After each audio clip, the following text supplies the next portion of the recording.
The second epistle of Paul the Apostle to the Corinthians, chapter 10. Now I, Paul, myself beseech you by the meekness and gentleness of Christ, who in presence am base among you, but being absent am bold toward you. But I beseech you that I may not be bold when I am present with that confidence, wherewith I think to be bold against some which think of us as if we walked according to the flesh. For though we walk in the flesh, we do not war after the flesh.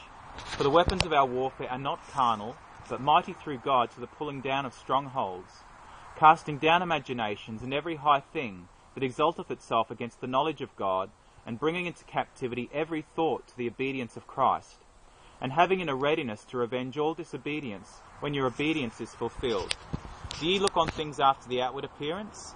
If any man trust to himself that he is Christ's, let him of himself think this again, that as he is Christ's, even so are we Christ's.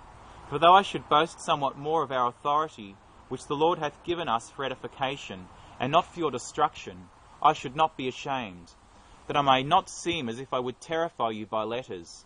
For his letters say they are weighty and powerful, but his bodily presence is weak, and his speech contemptible.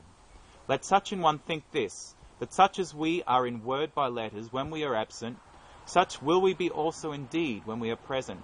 For we dare not make ourselves of the number, or compare ourselves with some that commend themselves, but they measuring themselves by themselves, and comparing themselves among themselves are not wise. But we will not boast of things without our measure, but according to the measure of the rule which God hath distributed to us, a measure to reach even unto you. For we stretch not ourselves beyond our measure, as though we reached not unto you.